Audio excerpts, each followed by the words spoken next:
Saya akan menjelaskan 7 sakramen dalam Gereja Katolik.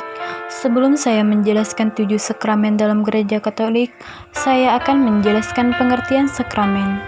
Sakramen merupakan sebuah tanda yang menyampaikan kasih dan rahmat Allah Bapa secara nyata. Hal ini terdapat pada Injil Yohanes bab 14 ayat 18 yang menyatakan pemenuhan janji Kristus bahwa Ia tidak akan meninggalkan kita sebagai yatim piatu. Sebenarnya keberadaan sakramen sudah ada sejak Perjanjian Lama, hanya saja berupa simbol sunat dan perjamuan Paskah, dan bukan sebagai tanda yang menyampaikan rahmat Tuhan. Kemudian Kristus datang bukan untuk menghapus Perjanjian Lama, namun untuk menanggapinya. Maka Kristus tidak menghapuskan simbol-simbol tersebut, namun menanggapinya dan menjadikannya sebagai tanda rahmat Tuhan. Sekarang saya akan menjelaskan 7 ciri-ciri sakramen dalam Gereja Katolik. 1. Sakramen pembaptisan. Sakramen baptis merupakan sakramen yang pertama kali kita terima sebelum sakramen-sakramen yang lain.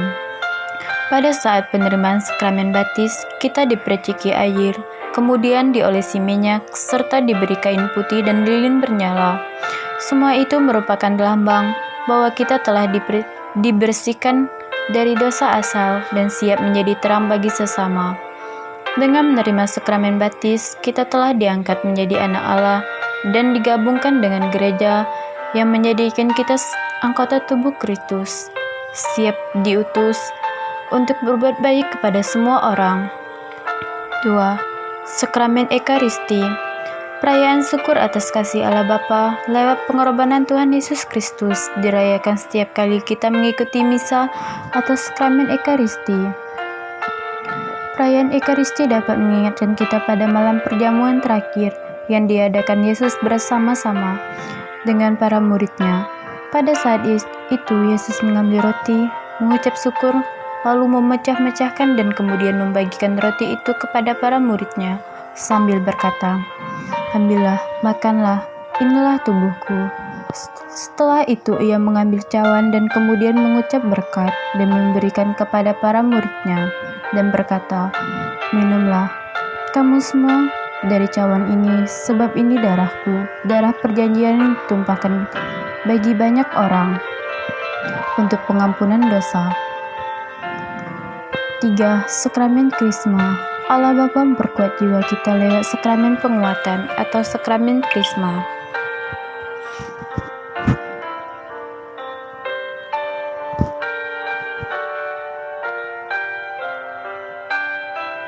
Pada waktu dibaptis, kita mendapat anugerah Roh Kudus yang mendampingi kita sebagai anak Allah, dan kita menerima sakramen Krisma akan mengalami bahwa Roh Kudus yang telah kita terima pada saat pembaptisan dan bekerja secara khusus dalam diri kita untuk menguatkan dan mendorong kita untuk bisa menjadi semakin kuat dan dewasa dalam beriman.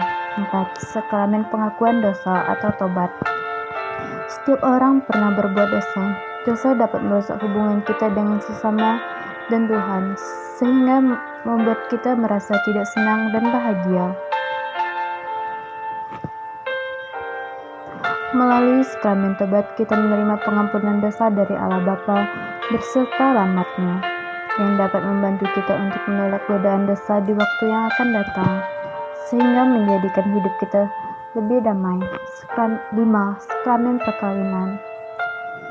Dalam perjanjian hidup manusia, sebagian besar orang dipanggil untuk hidup berumah tangga. Dalam sakramen perkawinan, terdapat 3 pihak yang terlibat, yakni mempelai pria, wanita, dan Allah Bapa sendiri. Ketika mempelai pria dan wanita menerima sakramen ini, maka Allah hadir di tengah mereka untuk menjadi saksi dan memberkati melalui perantaraan imam atau diakon yang berdiri sebagai saksi dari gereja. 6. Sakramen tahbisan atau imamat. Pada saat kita ke gereja dan mengikuti perayaan Ekaristi, maka yang mempersembahkan misa kudus adalah seorang imam. Para imam adalah orang yang dipanggil secara khusus oleh Tuhan Yesus. Untuk menjawab panggilan tersebut, maka mereka harus mengikuti pendidikan di sekolah seminari menengah, serta menjalani masa orientasi di pastoral di tengah umat. Setelah menyelesaikan tahapan pendidikan tersebut, maka mereka ditabiskan oleh uskup untuk menjadi seorang imam. 7. Sakramen pengurapan orang sakit. Semua orang pasti mengalami sakit. Ada yang mengalami sakit berat maupun ringan. Sebagai orang beriman, selain berobat ke dokter, kita juga dapat menyerahkan segala persoalan penyakit kita kepada Tuhan. Karena kita yakin bahwa Tuhan selalu memperhatikan orang sakit dan menyembuhkan banyak orang sakit. Tuhan Yesus Kristus membuat orang lumpuh menjadi berjalan, orang buta dapat melihat, dan orang kusta menjadi tahir. Saat ini pengganti para rasul adalah para imam. Jika ada saudara atau umat Katolik yang mengalami sakit berat, hendaknya memberitahukan kepada seorang imam. Ia akan datang untuk memberikan sakramen pengurapan orang sakit sebagaimana yang tertulis dalam surat Yakobus yang menyatakan, kalau ada seorang di antara kamu yang sakit, baiklah ia memanggil para penatua jemaat supaya mendoakan dia serta mengolesi dengan minyak dalam nama Tuhan.